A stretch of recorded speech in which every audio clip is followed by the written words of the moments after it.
1995, Berne, Suisse. Pak Eun est un jeune collégien originaire de Corée du Nord. C'est un gars assez mystérieux, il parle pas beaucoup. Il est passionné par deux choses, le basket et la bande dessinée. Pak Eun a une petite particularité, c'est qu'il vit dans une résidence de luxe, se déplace uniquement dans sa voiture avec son propre chauffeur, et avec lui, il y a toujours ce gars, très silencieux, qui le suit partout. À s'y méprendre, on dirait presque un garde du corps. Alors évidemment, dans son collège, ça parle. On se dit que ça doit être le fils d'un diplomate, cette justification semble mettre tout le monde d'accord, alors on ne va pas chercher plus loin. Mais ses camarades de classe ne l'apprendront que bien plus tard. Cet élève un peu chelou ne s'appelait pas vraiment Pak Eun, mais Jong-eun. Kim Jong-un. Et 16 ans plus tard, il deviendra le dictateur d'une des puissances les plus inquiétantes du monde. Aujourd'hui les amis, je vais vous raconter l'histoire d'un des dirigeants les plus puissants et très certainement l'un des plus flippants de notre époque. Allié du président russe Vladimir Poutine, ennemi juré des États-Unis, mais surtout, vous allez voir, cette histoire, c'est l'histoire d'un homme bourré de paradoxes, le destin d'un dictateur sans pitié, avide de pouvoir, obsédé par l'arme nucléaire. Voici la très sombre histoire de Kim Jong-un.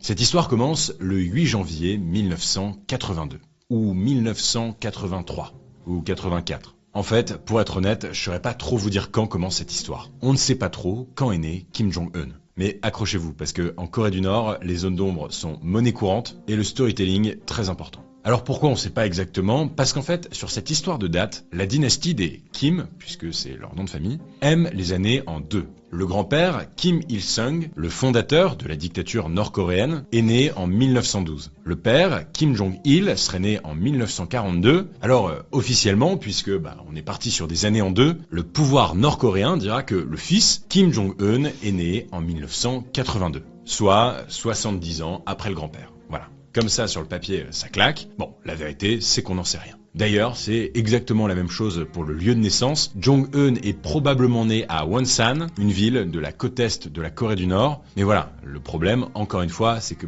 ça évoque rien. Alors, on refait l'histoire. Kim Jong-un serait né à Samjiyon, une ville au pied du mont Paktu, qui est un lieu hautement symbolique pour le peuple nord-coréen. Voilà, là les propagandistes sont contents, ça claque, ça raconte un truc. Bon, donc 8 janvier 1982, Samjiyon. Déjà, pour bien comprendre qui est Kim Jong-un, il faut remonter un peu dans le temps. Avant la Seconde Guerre mondiale, toute la Corée, nord, sud confondus, était colonisée par le Japon. Post-Seconde Guerre mondiale, les États-Unis et l'URSS libèrent le pays des Japonais. Et ces deux pays se partagent le gâteau en coupant la Corée en deux. Au nord, un régime communiste est installé, avec l'aide de l'URSS de Joseph Staline, et au sud, une république indépendante est proclamée, avec le soutien des Américains et de l'ONU. Ce gouvernement communiste, installé par Staline, au nord, est dirigé par un certain Kim Il-sung, le grand-père de Kim Jong-un. D'ailleurs, ce fameux Kim Il-sung, il dirige le Parti du Travail de Corée, qui est à peu près le seul parti politique du pays. L'idéologie du parti, c'est ce qu'on appelle le juché. Le juché, c'est une pensée qu'il a lui-même construite et qui tourne autour du culte de la personnalité des Kim. Allez, je fais une dernière précision culturelle. Vous vous souvenez de ma vidéo sur le président chinois Xi Jinping? Bon, en tout cas, si vous l'avez vu, vous savez qu'en Chine, on dit d'abord le nom de famille et ensuite le prénom. Eh bien, en Corée, c'est exactement la même chose. Donc Kim, c'est le nom de famille et Il-sung, Jong-un, ça c'est leur prénom. Et oui, depuis le début de la vidéo, je dis Kim Jong-un et pas Kim Jong-un, comme on l'entend parfois dans les médias. Et c'est pas une erreur, c'est la vraie prononciation. Kim Jong-un et pas Kim Jong-un. Bon, je fais le mec, mais moi aussi je l'ai appris en préparant la vidéo. Bref, vous l'avez compris, le père Il-sung, il est très très ambitieux. Tellement ambitieux qu'il veut gouverner la Corée tout entière. Alors, en 1950, il décide tout simplement d'envahir le Sud. L'ONU constate l'agression d'un pays par un autre et décide de faire intervenir ses pays membres. Et puisque les États-Unis ont des forces armées dans le coin, c'est eux qui finiront par prendre le lead de cette contre-attaque à l'américaine. We are united in detesting communist slavery. We know that the cost of freedom is high, but we are determined to preserve our freedom no matter what the cost. Les GI bombardent les villages nord-coréens avec du napalm, c'est de l'essence gélifiée qui brûle tout sur son passage. La Corée du Nord est complètement anéantie et en 1953, à la fin de la guerre, les Nord-Coréens sont complètement traumatisés. On estime que plus de 200 000 soldats nord-coréens sont morts pendant cette guerre, ainsi que plusieurs millions de civils. Cette défaite, pourtant, elle n'empêche pas Kim Il-sung d'asseoir un peu plus son pouvoir totalitaire, militaire, basé sur une propagande très puissante qui fera des Américains les ennemis numéro 1 du régime. C'est une véritable dictature.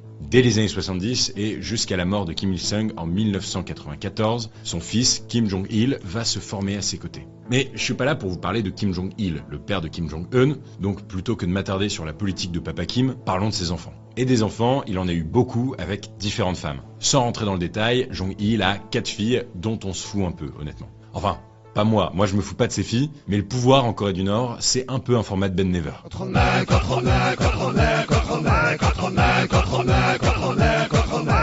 Est-ce que c'est une bonne comparaison? Donc, on va se concentrer sur les frères, pas parce que la vie des mecs est particulièrement plus intéressante, mais vous allez voir, Kim Jong-un était loin d'être le premier choix. Kim Jong-il a 3 fils. Le premier s'appelle Kim Jong-nam, le second s'appelle Kim Jong-chol et le troisième s'appelle Kim Jong-un. La mère de Jong-un, elle, s'appelle Ko Yong-hee et on peut pas dire qu'elle fasse la fierté du pouvoir nord-coréen. Yong-hee a des origines japonaises. Aïe, bah ouais, les Japonais sont les anciens colons, ça la fout mal. Mais bon, pour ses fils, ça change pas grand-chose puisqu'ils sont quand même éduqués comme des princes. Clairement, Kim Jong-un n'a jamais vécu comme un nord-coréen normal, c'est important de le dire. Il vit à Pyongyang, qui est la capitale de la Corée du Nord, dans le luxe et le confort du pouvoir, complètement coupé du monde extérieur. Mais ça va pas durer. En 1995, alors que son père est au pouvoir depuis quelques mois, le jeune Jong-un est envoyé dans un collège à Berne, en Suisse. Il a 13 ans et évidemment, on lui donne un faux nom. Pak-eun, c'est cette histoire que je vous racontais au début, et même s'il découvre un nouvel environnement, ça reste un mec très solitaire, très introverti. En fait, il a pas trop le choix, il est clairement pas comme les autres élèves. La fête, les copains, tout ça l'intéresse pas des masses. Ce qu'aime Pak-eun, c'est être peinard dans sa chambre pour suivre les matchs de basket. Il est fou de la NBA, la ligue de basket américaine. Apparemment, il dort même avec un ballon de basket, type chelou un peu. Et quand c'est pas soir de match, Jong-un, il mate les films de Jackie Chan et de Jean-Claude Van Damme. Ouais. Fun fact, c'est aussi un sneakers addict. Il collectionne les paires de Nike, ce qui est quand même un comble absolu pour le petit-fils du type qui a instauré une politique anti-américaine dans tout le pays. Que voulez-vous, Jong-un, c'est un peu l'ado de base des années 90. Il aime le sport et la castagne. Mais pendant que Kim Jong-un vit une adolescence hyper paisible en Suisse, il passe complètement à côté d'une tragédie qui frappe son pays natal. Entre 1994 et 1998, une famine provoque la mort d'au moins 1,5 million de Nord-Coréens. Je sais pas si vous réalisez, mais c'est énorme. 10% de la population est décimée en 4 ans. Des failles dans le modèle agricole sont pointées du doigt, sauf que, en fait, très vite, on réalise qu'il y a autre chose. Des ONG, comme Médecins du Monde ou Médecins sans frontières, dénoncent des détournements des aides humanitaires envoyées par la communauté internationale à l'État nord-coréen. Elles auraient en fait servi non seulement à nourrir les élites et l'armée, mais elles auraient surtout alimenté un projet qui obsède Kim Jong-il, le père de Jong-un, avoir l'arme nucléaire. Alors en 2000, la famine derrière les Nord-Coréens, Kim Jong-un a 17 ans et il décide de rentrer chez lui. Il rentre à Pyongyang où son père dirige le pays d'une main de fer. En 5 ans, il faut dire que la Corée du Nord a pas mal changé, et lui aussi d'ailleurs. Jong-un veut apprendre aux côtés de son père. C'est le 3e frère, donc a priori il sera pas dictateur, mais vous allez voir, tout ne va pas se passer comme prévu.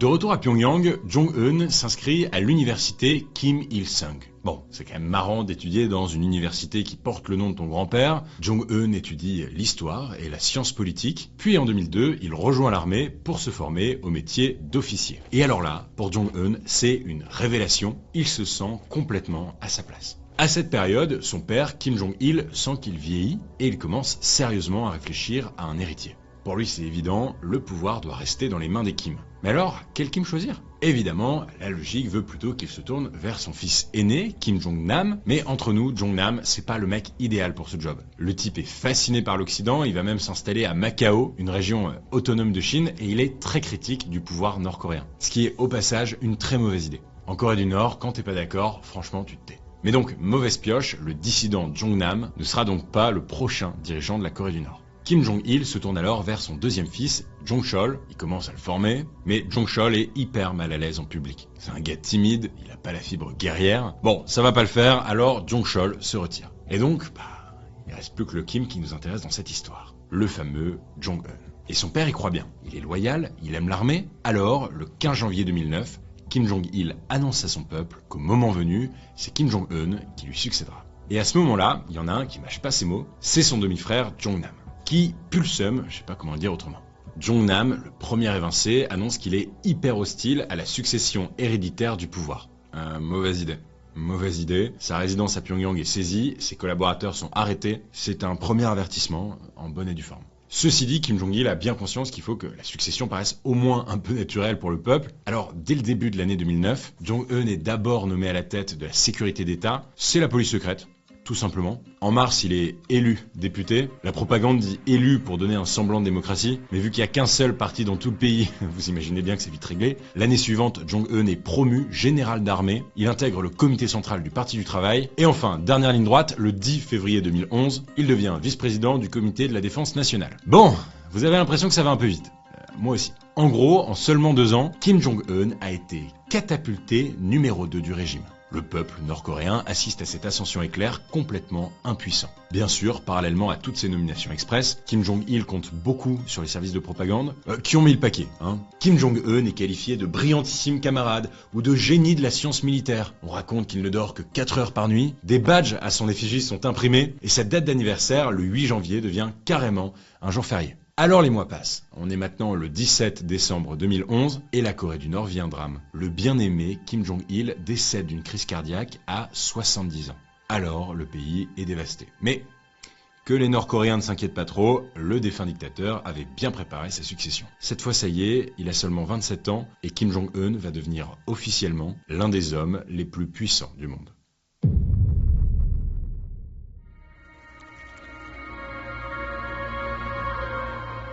28 décembre 2011, Pyongyang. Le peuple nord-coréen est inconsolable. Aujourd'hui, on enterre son chef Kim Jong-il. 위대한 용도자 김정일 동지께서 주체 100 2011년 12월 17일 8시 30분에 현지 지도의 길에서 급병으로 소거하셨다는 것을 가장 비통한 심정으로 알린다. 우리는 김정은 동지의 영도 따라 슬픔을 힘과 용기로 바꾸어 오늘의 난국을 이겨내며 주체혁명의 위대한 새 승리를 위하여 더욱 억세게 투쟁해 나가야 한다. Cette archive, je la trouve dingue. Je la trouve dingue parce que cette journaliste qui est habillée tout en noir, qui a la voix qui tremble tellement elle est au bord des larmes, on a vraiment du mal à concevoir ça depuis la France.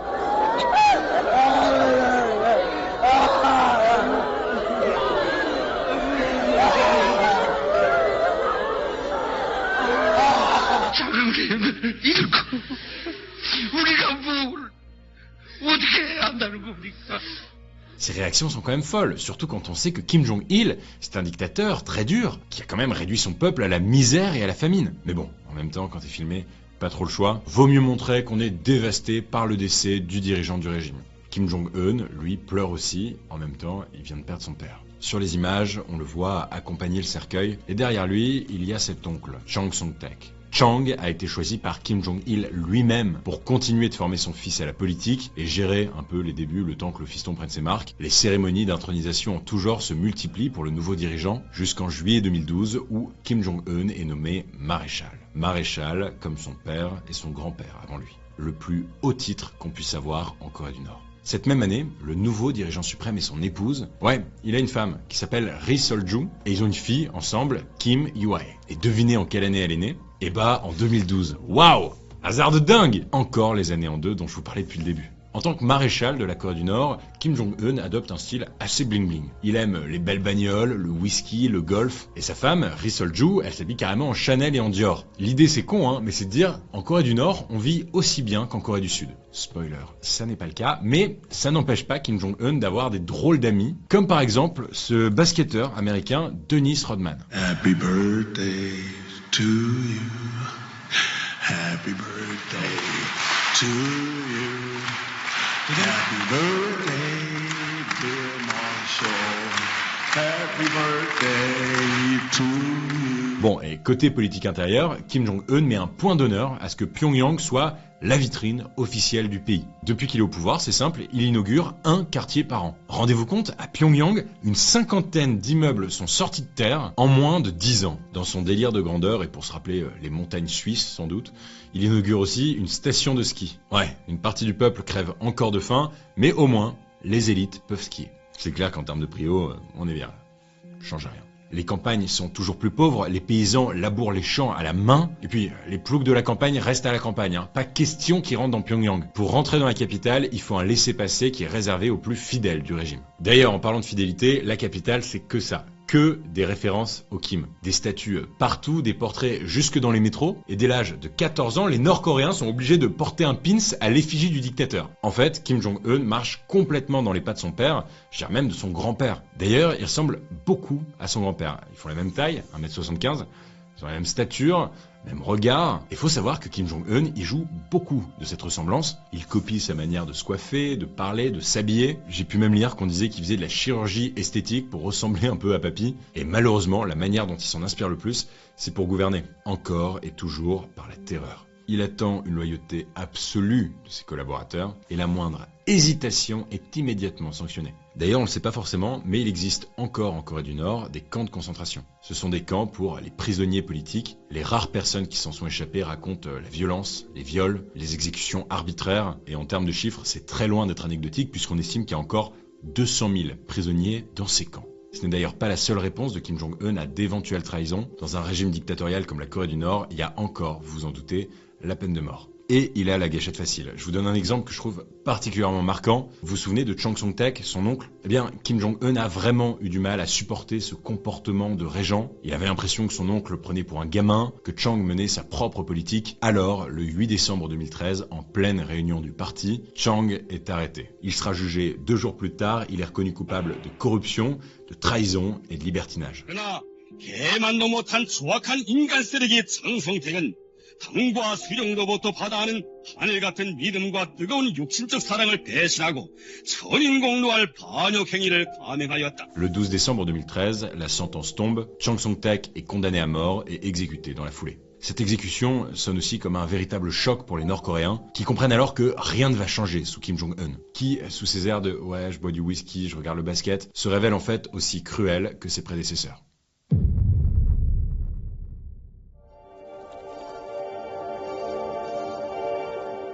Au début du règne de Kim Jong-un, il faut bien le dire, la situation économique de certains Nord-Coréens s'améliore un peu. Bon, mais il reste encore beaucoup de choses qui dysfonctionnent. Déjà, beaucoup de gens continuent à avoir faim, c'est un problème. Les services publics comme les transports, l'électricité, les services de santé sont ultra corrompus. Très concrètement, aujourd'hui, la Corée du Nord fait face à un gigantesque trafic de médicaments pour permettre aux plus pauvres de pouvoir se soigner, tandis que les plus riches vont à l'étranger. Le bel idéal égalitaire dont finalement rêvaient les communistes. Et puis, la Corée du Nord est sous le coup de nombreuses sanctions économiques de la part de la communauté internationale. En fait, dès 2006, Kim Jong-il, le père de Kim Jong-un, avait annoncé avoir réussi un premier essai nucléaire. À ce moment-là, évidemment, réaction de la part de la communauté internationale, on décide d'empêcher la Corée du Nord d'exporter de la nourriture, des minerais et des équipements électriques par exemple. Mais on interdit aussi le fait d'importer des produits de luxe. Le but à ce moment-là, c'est d'isoler le pays, l'appauvrir et le faire céder, que Papa Kim arrête ses conneries avec ses folies nucléaires. En plus, ça arrive à une période où la Corée du Nord commence un tout petit peu à sourire sur le monde, dans l'espoir de s'enrichir. Bon, mais on peut pas dire que ces sanctions aient réellement fonctionné, puisque depuis 2006, la Corée du Nord a tout fait sauf se calmer. L'arme nucléaire, l'arme atomique, c'est devenu l'obsession numéro 1 de Kim Jong-un quand il se lève le matin. 전쟁 억제 전략과 전쟁 수행 전략의 모든 면에서 핵무력의 중추적 역할을 높이고 핵무력의 경상적인 전투준비 태세를 완비해 나가야 합니다. 우리는 위대한 장군님이 유산인 핵 억제력을 항구적으로 틀어지고 나가는 문제를 도파하자고 합니다. En 2013, il se passe aussi quelque chose de très important. Kim Jong-un dénonce l'armistice de 1953. En gros, il relance la guerre entre les deux Corées. Entre Pyongyang, la capitale de la Corée du Nord, et Séoul, la capitale de la Corée du Sud, toutes les communications sont suspendues. Les missiles sont installés et les deux pays se tiennent prêts. Mais finalement, leur voisin, la Chine entre autres, va calmer le jeu. 更不能为一己之私把一个地区乃至世界搞乱。各位来宾，女士们、先生们、朋友们。 En fait, ce que veut vraiment Kim Jong-un, c'est montrer au monde entier qu'il est tenace, prêt à tout pour que l'Occident et surtout les États-Unis le reconnaissent comme le leader d'une puissance nucléaire. D'ailleurs, il va même jusqu'à diffuser un clip de propagande dans lequel la Corée du Nord envoie une bombe sur une ville américaine. Depuis, Kim Jong-un joue au yo-yo. Des menaces, des essais nucléaires, ça se calme, puis ça repart. Et ces menaces, le monde entier les prend très au sérieux. On sait que la Corée du Nord a d'énormes ressources en uranium. L'uranium, qui est un métal radioactif qui peut être utilisé pour construire une bombe nucléaire. Et d'ailleurs, autant la Corée du Nord a ses sols remplis d'uranium, autant manque de bol, en Corée du Sud, il n'y en a pas un pet. Donc oui, la menace nucléaire est bien réelle. Et j'avance un peu dans le temps pour m'arrêter sur l'année 2017. À ce moment-là, le régime nord-coréen annonce avoir testé un missile intercontinental tellement puissant qu'il est capable d'atteindre les côtes américaines. 우리의 핵 과학자들은 9월 3일 12시 우리나라 북부 핵시험장에서 대륙간 탄도로켓 장착용 수소탄 시험을 성공적으로 단행하였다. Désormais, Kim Jong-un l'annonce haut et fort, les États-Unis sont à portée de tir. À seulement 34 ans, le jeune Kim vient de réaliser le rêve de son grand-père. À ce moment-là, aux États-Unis, c'est le républicain Donald Trump qui est au pouvoir. Et si vous avez vu ma vidéo sur lui, vous savez que Trump, faut pas le chauffer. Alors, à toutes ces provocations nord-coréennes, Donald Trump répond ça. North Korea best not make any more threats to the United States.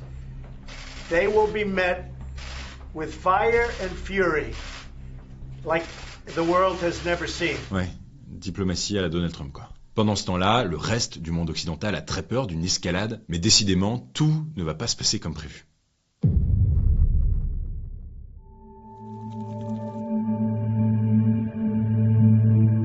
Alors, vous le savez si vous regardez mes shorts pour la petite histoire, mais pour la petite histoire, Kim Jong-nam, le frère aîné qui habite à l'étranger, vous savez, celui qui est pas content, il a tellement critiqué le régime qu'un jour, comme ça, il marche dans un aéroport, à Kuala Lumpur, en Malaisie, ça me rappelle des souvenirs, il est seul, il se méfie pas, et tout d'un coup, deux femmes plaquent leurs mains sur son visage avant de s'enfuir. Quelques minutes plus tard, Kim Jong-nam s'évanouit, puis finira par décéder dans une clinique. Assez vite, en fait, on comprend que ces deux femmes lui ont plaqué un tissu imbibé de produits toxiques sous le nez, et cet assassinat laisse peu de doute quand même de l'implication du régime nord-coréen qui pourtant nie en bloc. En éliminant Jong-nam, Jong-un élimine ainsi un Kim un peu trop bavard. Alors, s'il a probablement programmé l'assassinat de son propre frère, au fil des années, Kim Jong-un affiche un visage plus pacifiste. En février 2018, pour les Jeux Olympiques d'hiver qui ont lieu en Corée du Sud, le monde assiste à un rapprochement historique entre les deux pays. Déjà, les deux Corées défilent ensemble lors de la cérémonie d'ouverture. Et puis, pour la première fois depuis 1953, le chef de la Corée du Nord franchit la frontière entre les deux Corées. Kim Jong-un rencontre alors son homologue sud-coréen, Moon Jae-in. Encore plus dingue, en juin 2019, le président des États-Unis, Donald Trump, rencontre Kim Jong-un et fait quelques pas en Corée du Nord. C'est tout simplement la première fois de l'histoire qu'un président américain foule le sol de ce pays. Stepping across that line was a great honor. A lot of progress has been made. A lot of friendships have been made, and this has been in particular a great friendship. So I just want to thank you. That was very quick notice and I want to thank you. Mais cette scène, elle est lunaire, surtout quand on a vu les images quelques années plus tôt. Bon alors attention, parce qu'ils font les bons copains comme ça sur les images, mais pas trop quand même. En vérité, les tensions ressurgissent hyper vite entre les États-Unis et la Corée du Nord. Comme l'autre là, il veut pas arrêter ses programmes nucléaires, eh bien la communauté internationale n'arrête pas non plus ses sanctions économiques. Et puis, un des alliés de la Corée du Nord n'est autre que la Russie de Vladimir Poutine. Et niveau business, Poutine entend bien acheter des munitions nord-coréennes pour continuer ses offensives en Ukraine. Je vous en parlais d'ailleurs un peu dans mon dernier reportage où je me suis rendu là-bas sur place en Ukraine. En échange, la Corée du Nord pourrait bénéficier de l'aide de la Russie pour développer son programme de missiles. C'est gagnant-gagnant. Entre parias de l'Occident, on se comprend. Et ce duo-là, il inquiète beaucoup le monde occidental. Rappelons quand même que l'armée nord-coréenne, c'est la 4e armée du monde, derrière la Chine, les États-Unis et l'Inde, avec plus d'1 million de militaires dans ses rangs, avec le statut d'État nucléaire qu'il a d'ailleurs fait inscrire dans la Constitution le 28 septembre dernier. Kim Jong-un a réussi son pari, il est parvenu à réaliser le fantasme de son père et de son grand-père avant lui. L'histoire de Kim Jong-un, c'est l'histoire d'un fils de dictateur élevé comme un prince, formaté pour devenir un tyran à son tour. C'est l'histoire d'un jeune homme de 27 ans propulsé au pouvoir, qui cherche sempiternellement depuis ce jour à prouver qu'il est fait du même bois que ses ancêtres. L'histoire de Kim Jong-un, c'est l'histoire d'un homme sans pitié, gouverné par l'ego, l'histoire d'un homme plein de paradoxes, d'un dirigeant fasciné par l'armée, qui incarne aujourd'hui la principale menace d'une guerre nucléaire dans le monde. C'était l'histoire de Kim Jong-un. Je vous demande juste un truc, regardez si vous êtes bien abonné à ma chaîne, c'est hyper important pour soutenir mon travail, on se voit bientôt.